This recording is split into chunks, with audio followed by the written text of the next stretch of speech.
గౌరవించిన ముద్దుపడి గవర్నమెంట్ మాది నాయకత్వం చర్యలు తీసుకోవాలి. పోస్టల్ డిపార్ట్మెంట్ పైన చర్యలు తీసుకోవాలి. అన్యాయం చేసిన పోస్టల్ డిపార్ట్మెంట్ పైన చర్యలు తీసుకోవాలి. భర్త పేరు ఆశీర్వాదం, చనిపోయారు. పిల్లల భవిష్యత్తుని ఆశించి పిల్లలకి ఏదన్నా భవిష్యత్తులో అక్కడికి వస్తుందని చెప్పి పోస్టల్ డిపార్ట్మెంట్కి సంబంధించి భారత ప్రభుత్వం చిన్న మొత్తాల పొదుపు పథకం కింద government of India small savings scheme కింద రికరింగ్ డిపాజిట్ ఇది 3 ఖాతాలు చేసి 3 ఖాతాలకు డబ్బులు కడుతున్నారు. ఒక ఖాతాలో 2000, ఒక ఖాతాలో 15, ఒక ఖాతాలో 1000 రూపాయలు. ఇప్పుడు వివాదం రేకెత్తిస్తున్న ఖాతాకు సంబంధించి కూడా 2018 నవంబర్లో మా చిన్నమ్మ ఖాతా ఓపెన్ చేసింది. నెలకి 200 చొప్పున 5 సంవత్సరాలు 2018కి పాలసీ మెచ్యూర్ అయిపోతుంది. ఈ పోస్టుల ఉద్యోగి ఎవరైతే ఉన్నారో అతని పేరు కార్తీక్, ఇప్పుడు ఢిల్లీలో ఉద్యోగం చేస్తూ ఉన్నాడు.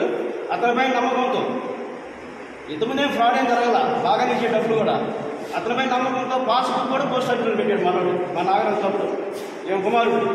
అమ్మ పేరు మీద సెంటిమెంట్ డబ్బులు కడుతున్నాడు, పిల్లల భవిష్యత్తులో ఉంటుంది. పాలసీ మెచ్యూర్ అయిపోయిన తర్వాత మనోడు కొంచెం వ్యాపారం చేస్తూ ఉండడం వల్ల పని వచ్చేటి వల్ల ఎమ్మటి పోయి డబ్బులు తీసుకోలేకపోయాడు. అది నేరం కాదు కదా. కాలయాపన జరిగినా కానీ పోస్టల్ డిపార్ట్మెంట్ డబ్బులు ఆడకపోవాలని నమ్మకంతో పైపెచ్చు ఉద్యోగం పైన ఉన్న భరోసాతో అన్న ఆడకపోవడానికి ఇస్తాను డబ్బులు అని చెప్పి నమ్మకంతో వాళ్ళు 3 నెలల క్రితం డబ్బుల కోసం పోయాడు. డబ్బుల కోసం పోతే అతను లేడు, ఇక్కడ ఢిల్లీలో ఉన్నాడు. ప్రస్తుతం విధులు నిర్వహిస్తున్న ఉద్యోగి పాస్బుక్ తీసుకోమన్నారు. పాస్బుక్ ఆల్రెడీ మీకే ఇచ్చే మీ దగ్గర ఉందంటే సరే వెతుకుతామన్నారు. వెతికేది తెలియదు, పాస్బుక్ దొరకలేదు. డూప్లికేట్ బుక్ కావాలంటే దుర్గాన్ పోస్ట్ అప్లై చేయండి అన్నారు. 60 రూపాయలు ఫీజు కట్టించుకొని మళ్ళీ ఆధార్ కార్డు తీసుకొని పాన్ కార్డు తీసుకొని కూడా ఫీజు చెల్లించుకున్నారు. అప్లికేషన్ ఈ పోస్ట్ ఆఫీస్ తీసుకున్నారు కానీ అప్లికేషన్ని దుర్గాన్ పోస్ట్ ఆఫీస్కి సెండ్ చేయాలి. వివాదం ముదురుతున్న కొద్దీ నేనేం చేసినంటే అతనితో మాట్లాడి కూడా దుర్గాన్ పోస్ట్ ఆఫీస్ పోయాను. నేను కూడా స్వయంగా మా తమ్ముడే కాబట్టి అక్కడ పోయి చెక్ చేస్తే అది చిలువురు అవమానం పేరు మీద ఖాతానే లేదు. ఖాతా లేకపోతే మీరు డూప్లికేట్ బుక్ ఎట్లా ఇస్తామని చెప్పి వాళ్ళు ప్రశ్నించారు.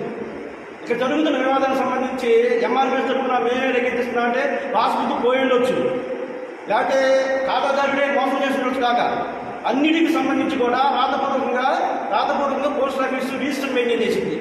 నెల 2000 రూపాయలు డిడక్ట్ అవుతూ ఉంటే పాస్బుక్లో మెన్షన్ చేయాలా, సైన్ చేయాలా.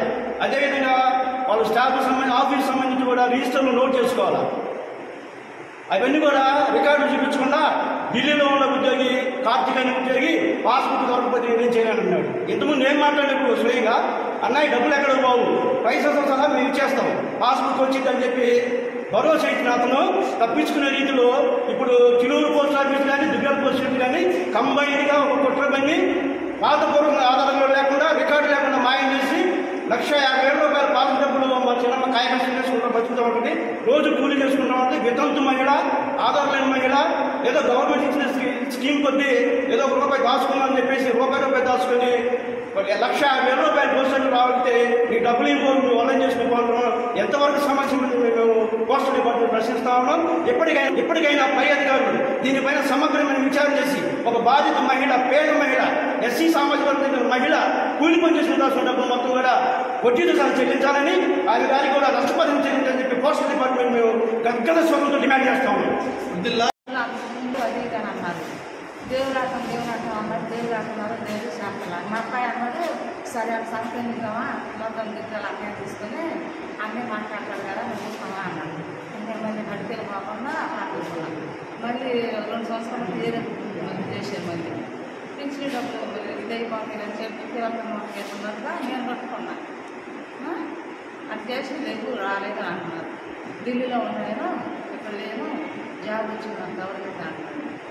నా అబ్బాయిని పట్టుకున్నా, నా పట్టుకుంటే సోత వచ్చిందమ్మ ఆగుంటూ అందపడుతున్నాను.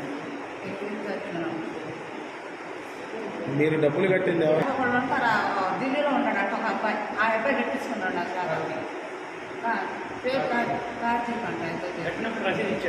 పుస్తకం మీద రాస్తారు, పుస్తకాలు అయిపోయిన తర్వాత తీసుకున్నారు. జంక్షిప్ పెట్టి పుస్తకాలు నా దగ్గర ఉండి డబ్బులు పోస్టులో రాస్తారు. డబ్బులు ఆలోచించే మీరు అయినా మీరు డబ్బులు ఉండవు మన దగ్గర, మేము వాడుకోకుండా పోస్టులో రాస్తారు. నేను చేసి కట్టంటే చేస్తాను. ఆయన 2 సంవత్సరాలు కట్టుకున్నాము, అవి వచ్చేసి తర్వాత మళ్ళీ గట్టిని అన్నమాట రాలేదు.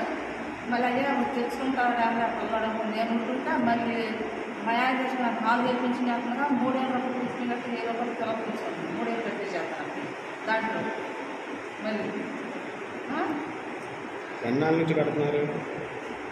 దాదాపు ఎన్ని సంవత్సరాలు 2018 నాకు లెక్కలు కట్టి తెలదండి.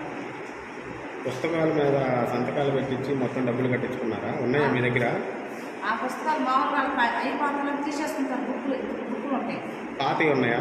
నా దగ్గర గట్టి 2 పుస్తకాలు ఉన్నాయి. ఉంటాయి. అక్కడన్నా ముందు అయ్యి అంతకన్నా వీటికన్నా ముందు అయ్యి అమౌంట్ దీని మీద సేమ్ అదే ఉందా? ఒక దాని మీద 2000 కడతాం, ఒక దాని మీద 1500 ఏమో కడతాను. 1000 రూపాయలు అంట దాని మీద అవన్నీ ఉంటాయి.